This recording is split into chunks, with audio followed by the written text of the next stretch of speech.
All right, good morning. Let's get started today. Today's discussion is going to be on Chapter 20, which is going to go over the mechanisms of hormonal regulation. This is very much a introductory component. You're going to have a whole class on hormonal mechanisms and how they are affected by anesthesia. So that's something that will occur later on down the road. But this is just part of the preliminary discussion, so you guys get a basic idea of some of these mechanisms. The key purpose of this topic is going to basically the purpose of hormonal systems. Why do human beings have them? What's the mechanism behind it? Specifics of certain hormonal systems are going to be basically covered because they're important for anesthesia, including thyroid, parathyroid, adrenal, aldosterone, and the renin-angiotensin system. Okay? Those are the major systems that we're going to cover. The purpose is basically for a hormonal system is to have a diffuse system that's capable of literally talking to all the individual cells in your body. Okay? And it does it by hormonal signals. Okay? It's not done by neural activation. So it's a very capable system in the sense of having the cells work as a syncytium, working as a it's a big group.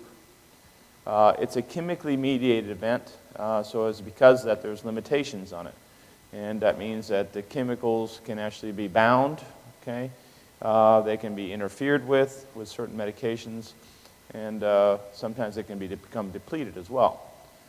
Because they are chemically mediated, they're slower than electrical signals, but still are very highly efficient.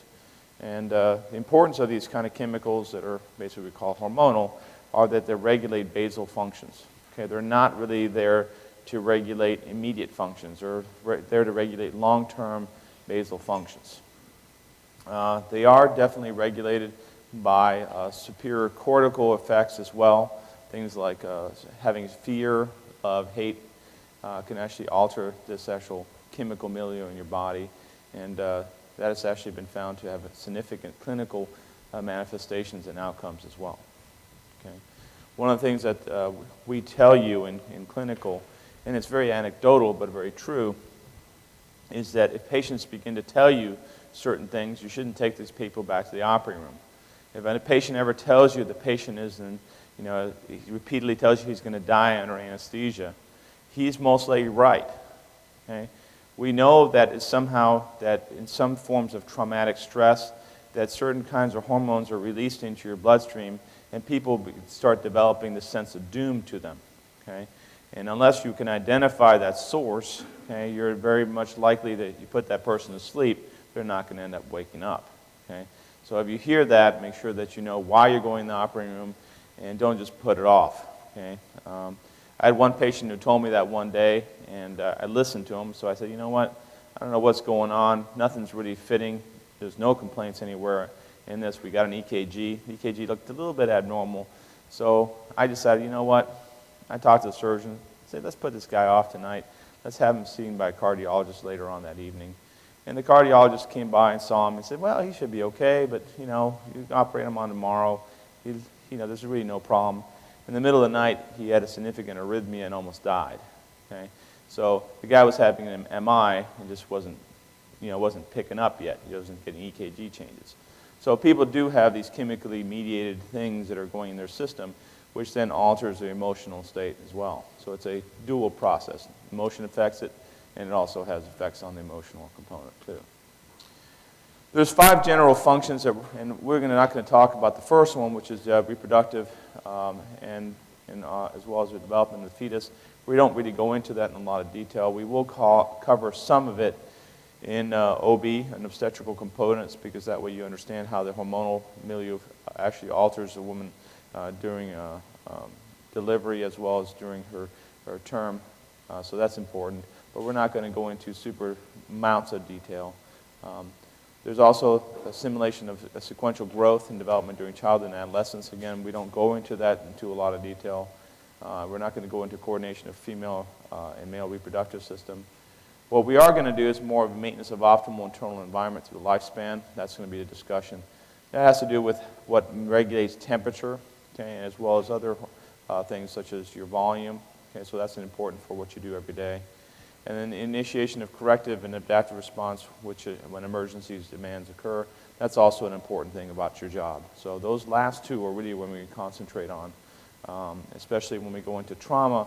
We'll come back and discuss hormonal mechanisms of stress and how they're important in maintaining your blood pressure. Now, the main mechanisms of communication that can occur is from autocrine, which is basically within cells, and that means the cells can literally talk to each other next door neighbors-wise.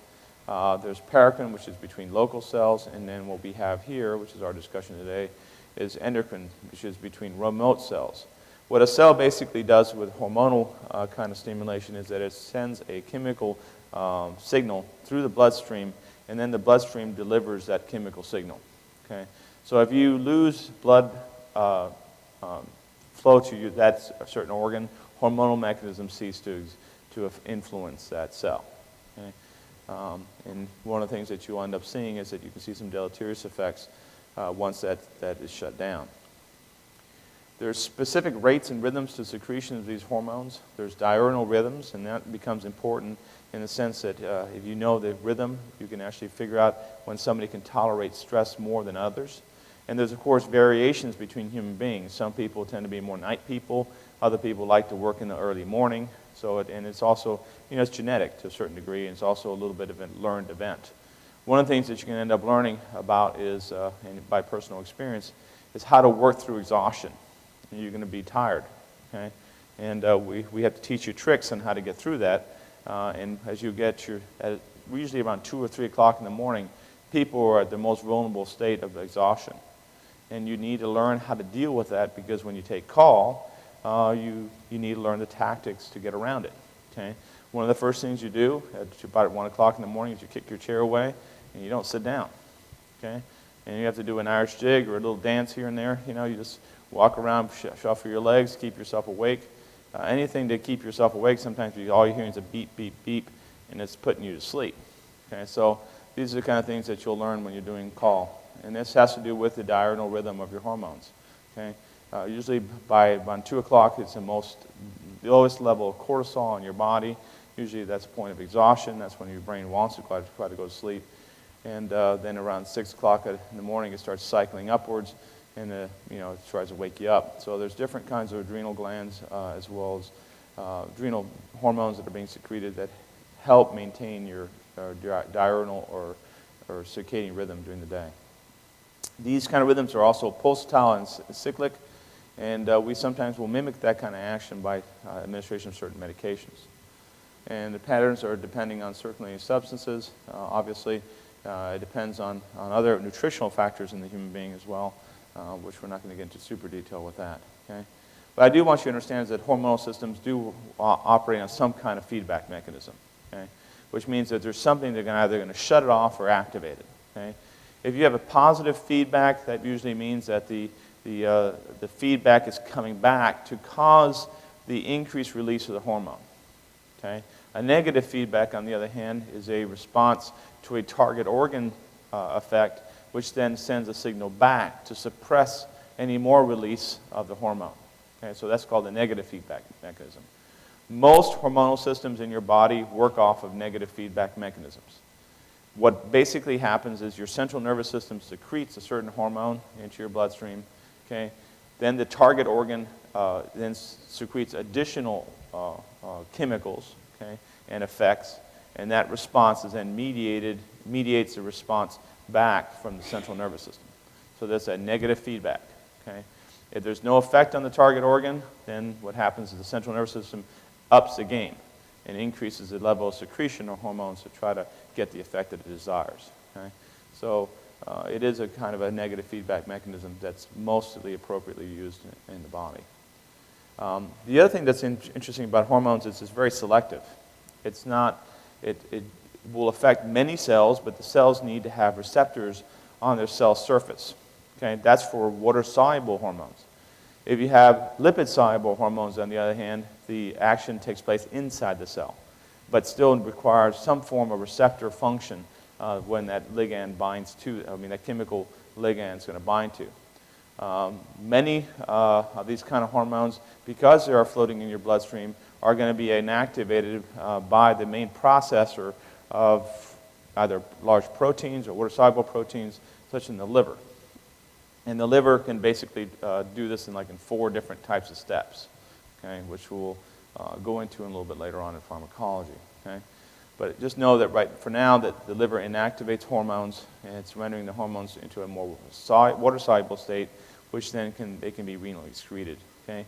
If you have a lipid-soluble hormone, what ends up happening is it is rapidly cleared through the kidney, but it is reuptaken almost as fast as it's cleared. Okay? So in other words, it filters very easily, but it gets reabsorbed because it's so lipid-soluble. So it cannot be activated by that. So the liver is really a major responsible one for mostly lipid-soluble hormones to inactivate them. Now these are the mechanisms that you read in your book. What you're seeing here first is the central nervous system with the hypothalamic area, including the pituitary. The pituitary is composed of 2 components. You have the anterior and posterior pituitary. The anterior pituitary is a hormonal mechanism where there's no real neuron that comes from the hypothalamus down to the anterior pituitary. The posterior pituitary does have that kind of system where the neuron is actually located in the actual hypothalamus, and then it actually takes the axons down and then releases the hormone from that site. The only 2 ones that are released are ADH and oxytocin, which is the posterior pituitary. Those are the emergency ones. They have to be released quickly. That's why they don't have this hormone mechanism that you see for the other ones. Okay? The anterior pituitary is more for the basal state, so for a chronic long-term management. And as a consequence, it's all chemical mediated. Okay? The first one is looking at this one is the thyroid hormones regulation, which is the first activator which induces the anterior pituitary to release what's called thyroid stimulating hormone is thyroid releasing hormone. Okay? The way you know almost everything is originating from the hypothalamus, it'll have an R or releasing component in it. Okay? So a thyroid releasing hormone comes out and binds to the anterior pituitary cell, and then it induces the anterior pituitary cell to release thyroid stimulating hormone. Thyroid stimulating hormone then goes down and binds to the thyroid gland and activates it to release T3 and T4. Okay? And the T3 and T4 are the ones that actually affect the cells. TSH and TRH are really not going to cause any effects on the end cells. It's only the T3 and T4 that actually have that effect. As you can see in this drawing, okay, you can see that the target organ, being the cells, will have a physiologic response. Okay? And that physiologic response will come back, okay, and suppress the anterior pituitary by basically negative inhibition. Okay? If you also measure the degree of trophic hormones, which in this case is thyroid stimulating hormone, it also gives an ultra short feedback loop back to the anterior pituitary.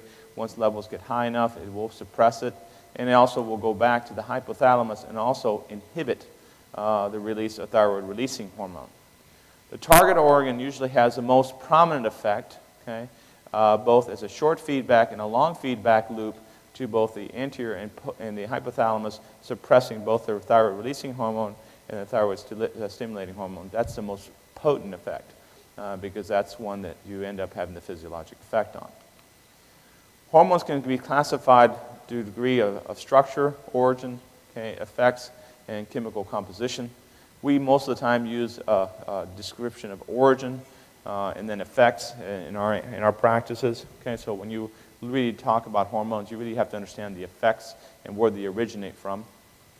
And the chemical composition sometimes is more of an interesting discussion because sometimes you can actually see some patterns that become helpful when you start using all the pharmacological agents. The endocrine system can basically be involved from the central nervous system, which is the hypothalamus and pituitary, down to the accessory target organs, being the pineal, thyroid, which is pineal, of course, is in the central nervous system, thyroid, which is outside, parathyroid, which is immediately posterior to the thyroid, thymus gland, which is pretty much in the adult disappears, the adrenal gland, which is ultimately very, very important for traumatic injuries as well as for long-term cortical control mechanisms, so the release of cortisol into your bloodstream. Pancreas, of course, for digestion, ovaries and testes, of course, for reproduction. Now, the regulation of hormone release is, of course, responsible by this alteration in the cellular environment. If you're looking at the thyroid, what the body is basically sensing is your degree of temperature and the degree of basal metabolic rate that's needed. Okay? If you are living in a very cold environment, okay, let's say you're going to live up in Alaska, okay, you will notice that about 3 months before really the season starts, okay, when fall begins and summer is beginning to end, that you will begin to become increasingly ravenously hungry. You'll begin to eat more, okay? And usually that occurs during the summertime, but you really begin to gain weight tremendously right around the fall, okay? Your body is understanding the temperature is dropping, so it's increasing your reserves with fat stores, okay?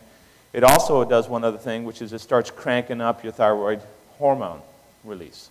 Okay? People that are having problems with the thyroid will become increasingly cold, will develop definite symptoms of being uncomfortable in that kind of environment. But other people will just continue to crank up their basal metabolic rate by increasing their release of thyroid hormone. So in that sense, this system is set up for different environmental stressors. Okay?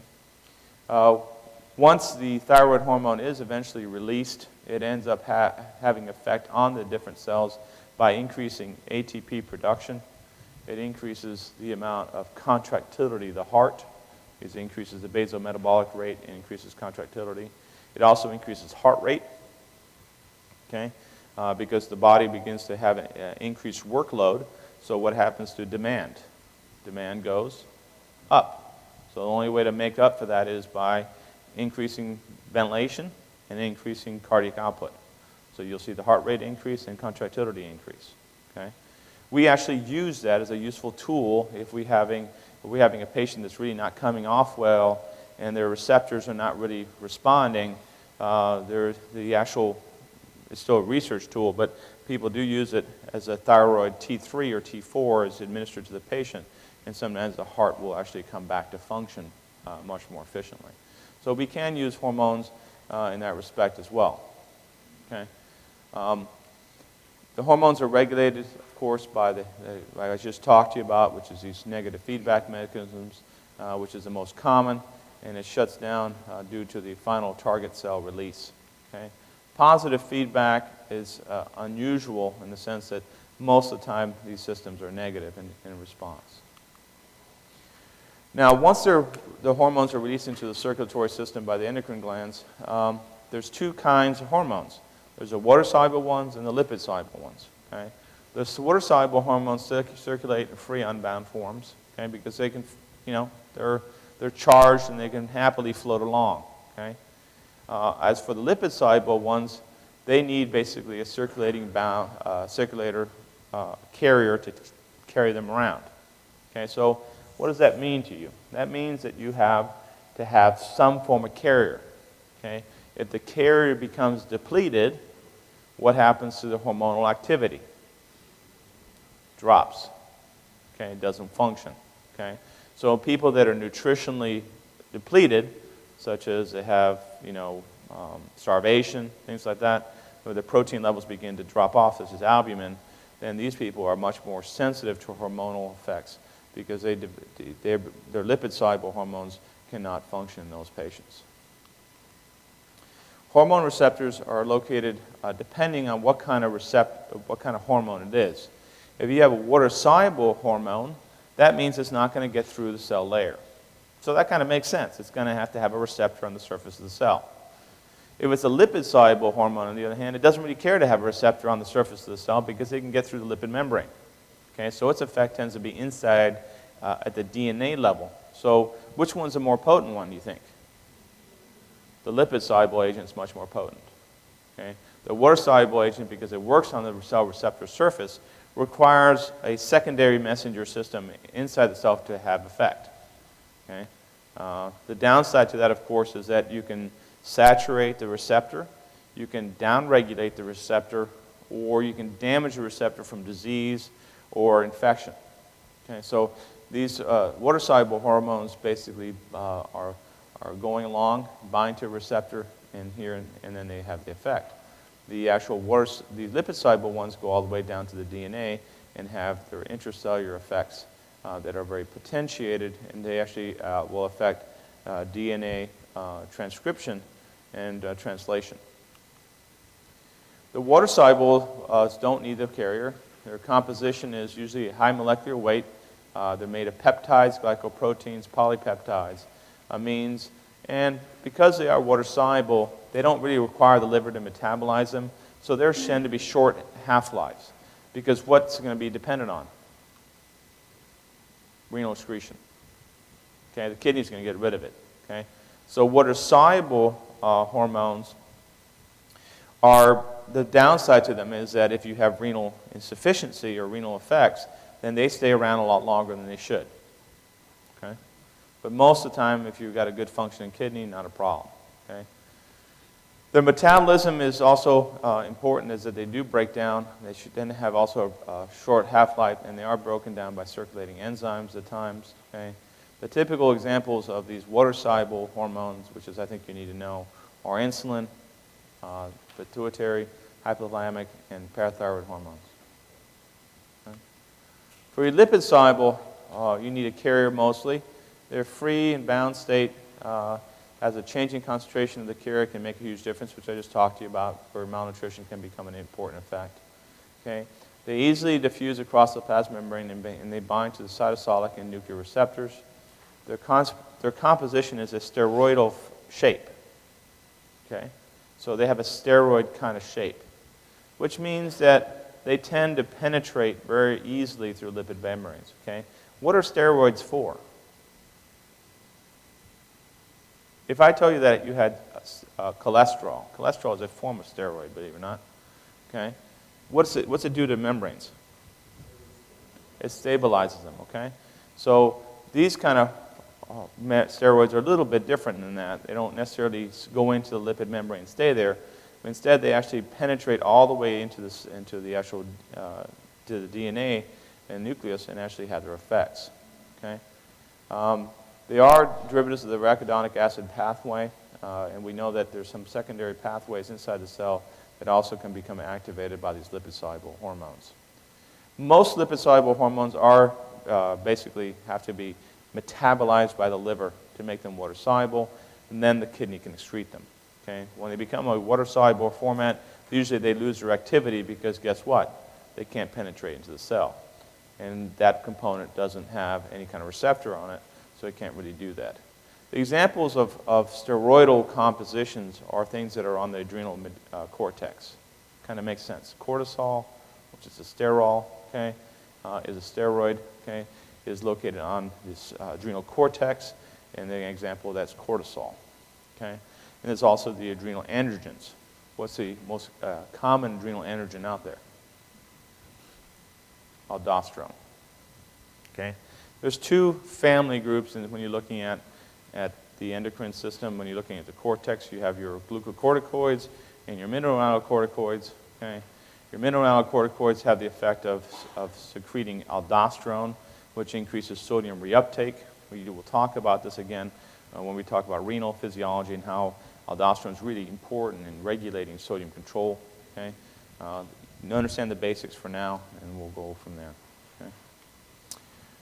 Anyways, the hormone's action is that it binds to a target cell. Okay, the target cell's hormone receptor function is it recognizes and binds with high affinity to that particular hormone. It initiates a signal to an appropriate intracellular effector as a consequence. So in other words, it has to have a secondary messenger system going into the cell. This secondary messenger system is something we still don't quite totally understand, and it's pretty complicated. Okay? You can actually sit here and talk with you just on secondary messenger systems for about 6 to 8 hours, and I still would be scratching the surface. Okay? The reason that we don't understand it well enough, it is because of its high complexity, and because also the actual number, these chemicals are actually very small in quantity. The thing that's important about that is that the target cell, when it binds to this kind of receptor, the receptor actually is amplified. So even though it's one single hormone binding to one cell only, okay, you get a significant amplification inside the cell of maybe 20 to 50 or up to 150 or 2,000, depending on which kind of secondary messenger system you have initiating. and that causes a significant after effect in the cell.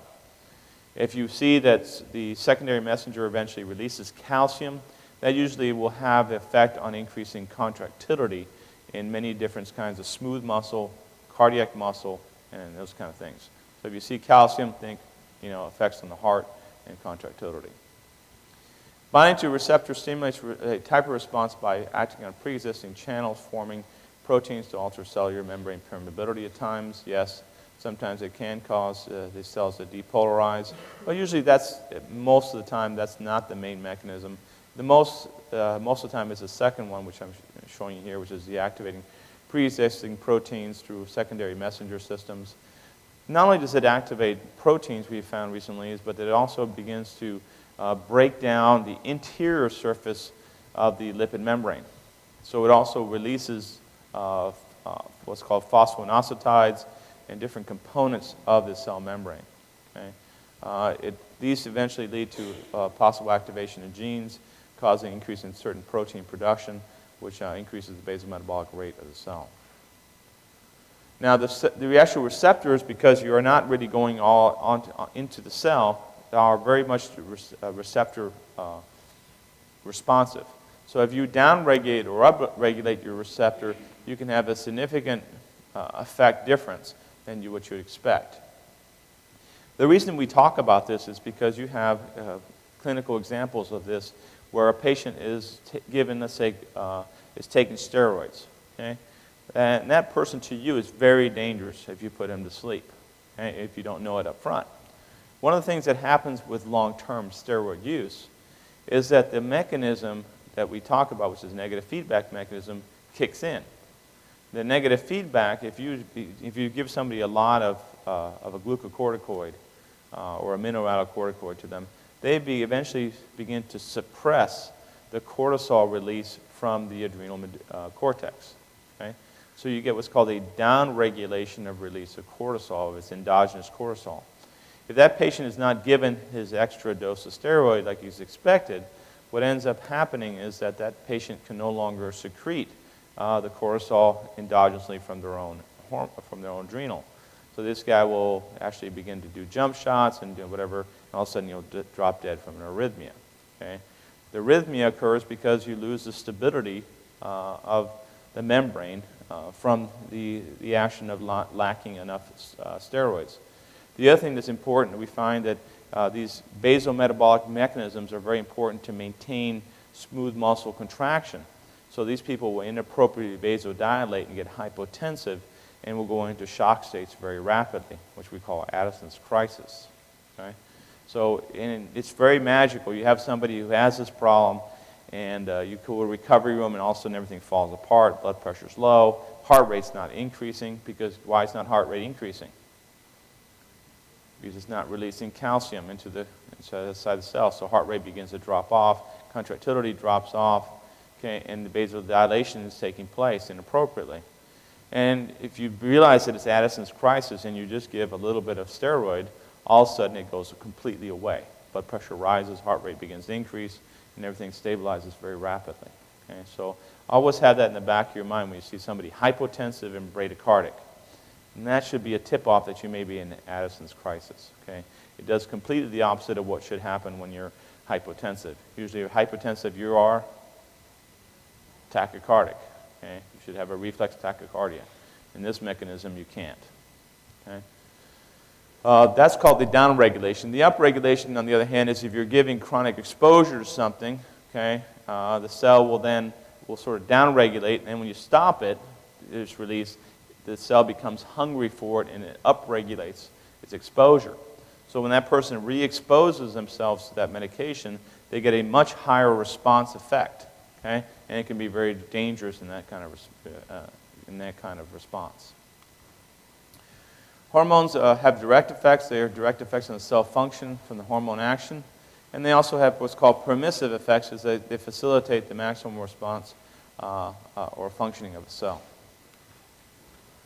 The plasma membrane receptors and signal transduction, this is what it was called a G-coupled protein. I'm trying to give you a little bit more into this so you guys begin to get it, this as time goes by, this is going to become important in your practice.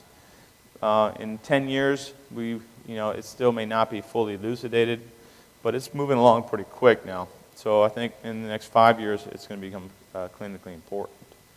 What you're looking at here is that you have a receptor, which is in the blue.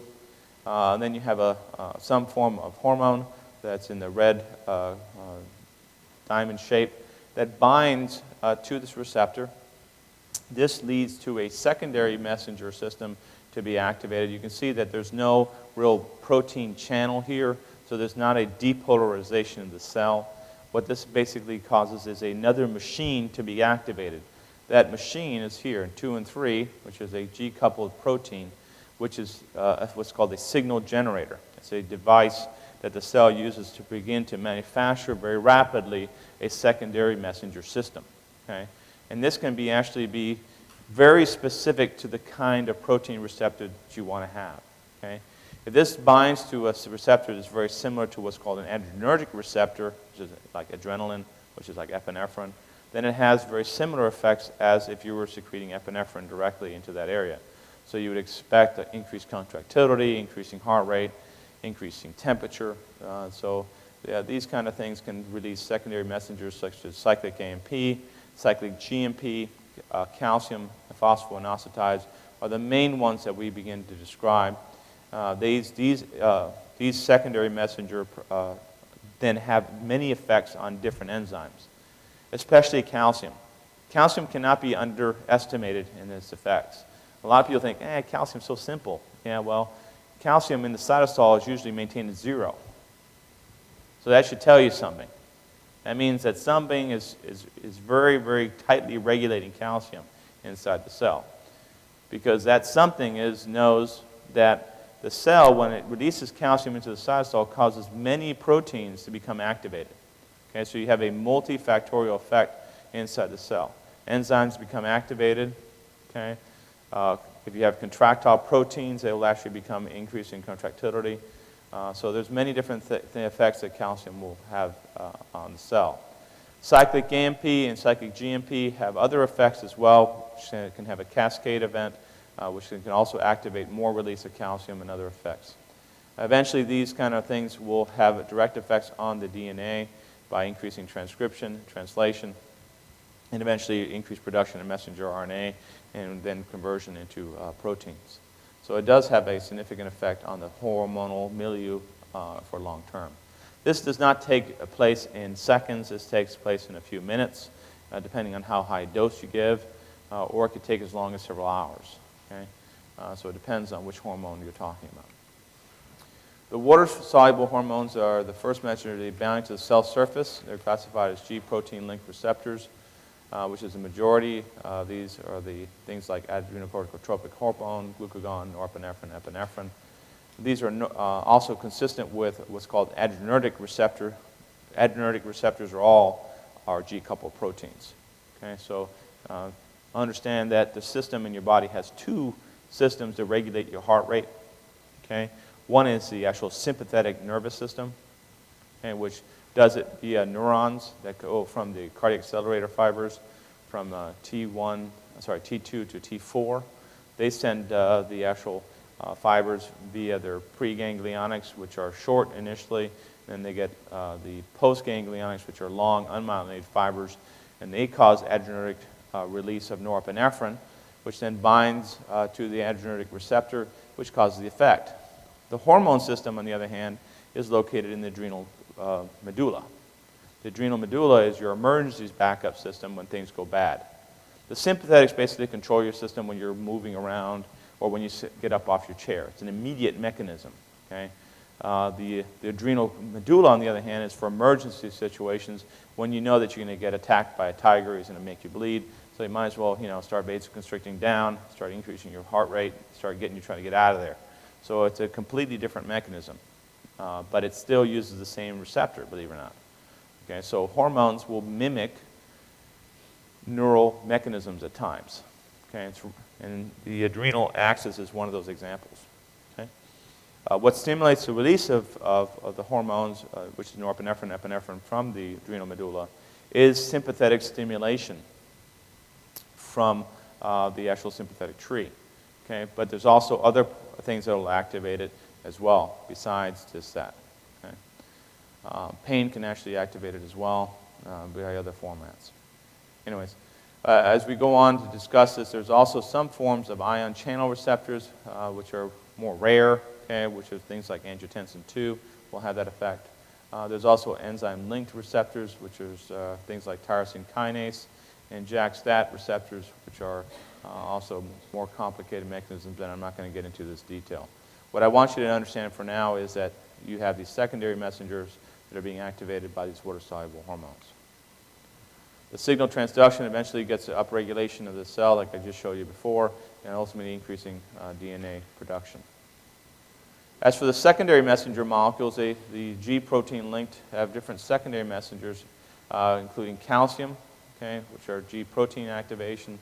It also has phospholipase C activation. Okay, these are actual breakdown of the actual internal portion of the lipid membrane. It takes phosphoinositol diphosphate and GTP into converted into what's called an inositol triphosphate, that's the main signal protein. Okay, there's also DAG and GMP that also have effects, but not as potentiated as inositol triphosphate, which is one of the important secondary messenger molecules. The other one that's also important for you to understand is cyclic AMP, which is cyclic adenosine monophosphate. When you have adrenergic stimulation, it leads to the release of this. And the importance of this is that your phosphodiesterase inhibitors actually affect the breakdown enzyme, which is phosphodiesterase of cyclic AMP. So we talked about that, I think, last week. Did I not? No? Okay. Let me just reiterate that then. Thinking about the other class. Once the receptor gets activated on the cell surface, okay, it releases cyclic AMP. Cyclic AMP then eventually affects calcium levels and increases contractility inside the cell. Okay? There's a breakdown enzyme that breaks it into an inactivated state, which is cyclase and I think it's adenosine. I can't remember right now. But it's phosphodiesterase is the main enzyme that does that, phosphodiesterase.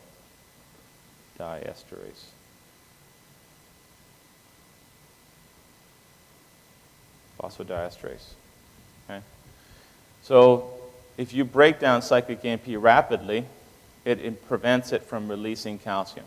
So in essence, if you can break down cyclic AMP very, very quickly, you don't get the contractility that you desire. Okay? So, yes?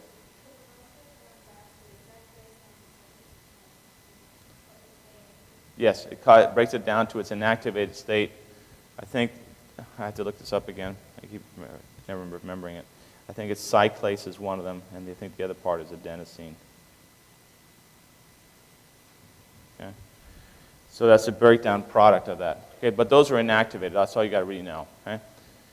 The enzyme that's responsible for this breakdown is phosphodiesterase. Okay? Now we have actually a drug that's a lipid-soluble drug. Okay? That's a whole family called phosphodiesterase inhibitors. What phosphodiesterase inhibitors do is that they come in here and they knock this guy out. Okay?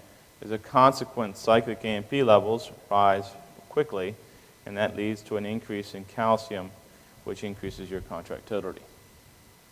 Okay? An example of that is Inocor, Milrinone, and things like that. Those are phosphodiesterase inhibitors. Okay? And you're going to be using them in open heart. Okay? The downside to this is that nitrates, okay, if you're used concomitantly with this, can cause a person to shunt the blood away from their coronary blood flow and cause that person to have an MI. Okay, so be very careful using nitrates and phosphodiesterase inhibitors. Anyway, cyclic monophosphates and also guanosine monophosphate, cyclic GMP is what usually most people call the nomenclature, is another secondary messenger that's utilized. The final activation of the intracellular enzyme is activation of what's called protein kinases. This can be either protein kinase A or C, depending on which one you're trying to activate. It leads to actually alteration of gene transcription. So in other words, hormones have definitely effects at the nucleus level. Okay? You're actually leading to activation of DNA by this kind of thing. Phospholipase C activation is what I was mentioning to you before. It takes a inositol biphosphate and then converts it into inositol triphosphate. Okay, the inositol triphosphate then affects the endoplasmic reticulum, which then affects the release of calcium. You also have DAG, which is also a side product of this, which is diacylglycerol. Okay, and inactive protein kinase C tends to activate the protein kinase C, which is what this is right here. So DAG activates this, okay, and leads to phosphorylation of certain cell proteins, which then have physiologic effects. So this shows you how complicated it is. Okay? What I'm trying to not to overwhelm you with this right now, I just want you to get the basic understanding that secondary messenger systems are very complicated and they have many different effects on the cell itself. Okay? Do not try to memorize all this stuff just yet. Okay? I just want you to just get the basics down first, the concepts. Cyclic adenosine monophosphate becomes important in the discussion when you talk about adrenergic receptors. It's one of the primary mechanisms of way these adrenergic receptors work. So one of the things that you have to remember when you talk about epinephrine, norepinephrine, dopamine, okay, all the synthetic catecholamines, they're basically working at the adrenergic receptor and activating the G-coupled protein to release increasing levels of cyclic AMP. Okay? So cyclic AMP is one of those critical things that you do need to know in the sense that it's a secondary messenger for the adrenergic system, which is kind of nice if you think about it because it goes from A to A, okay, which is adrenergic to cyclic AMP. So once you get that receptor activated, okay, by adrenergic receptor, norepinephrine, epinephrine, dopamine, okay, all those things will cause this release of increasing levels of cyclic AMP. Now, cyclic AMP is produced from ATP using an enzyme called adenocyclase. It's one of the rate-limiting steps of it.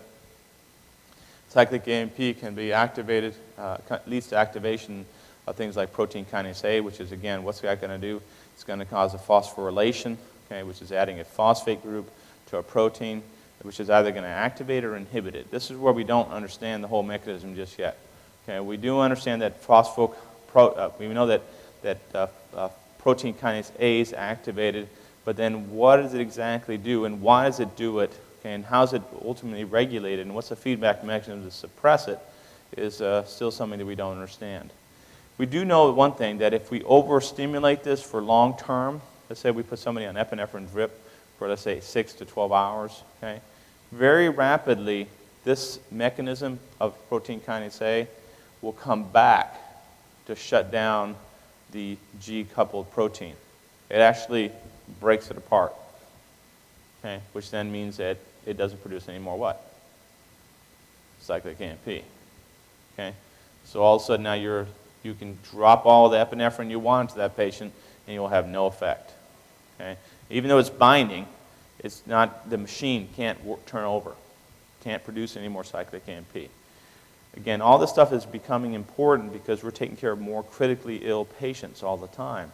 And if we begin to use epinephrine without some degree of care, we'll induce this kind of situation to be in, and then when you really need it, you can't get yourself out of it. Okay? You'll have to use another drug to sort of bypass that. And that's why phosphodiesterase inhibitors became critical in the 1990s, because we were using almost exclusively high doses of epi and norepinephrine in open heart units, and we weren't getting the effects after about 6 to 12 hours. Okay? And the phosphodiesterase basically bridged that effect and helped us keep these people alive for a little longer. Phosphodiesterase 3, which is what I was talking about before, is what actually breaks down cyclic AMP. Okay? So if you give phosphodiesterase inhibitors, you basically increase the levels of cyclic AMP in the patient, which then increases the effect that's so desired. As for the cyclic guanosine monophosphate, okay, this leads to GTP converts into cyclic GMP using an enzyme called guanylyl cyclase. Okay? Cyclic GMP then activates cyclic GMP-dependent kinases, which also activates and inhibits proteins. It should make you sort of realize there's a sort of discussion here, which is you get a secondary messenger activation. Secondary messenger then goes out and causes another protein to become activated, which usually is a phosphorylation, which then inhibits or activates certain kinds of proteins. Now let's go on to the next one, which is lipid-soluble agents. Actually, we'll talk in about 15 minutes. We'll start back up. I'll give you guys a 15-minute break, and we'll start back up.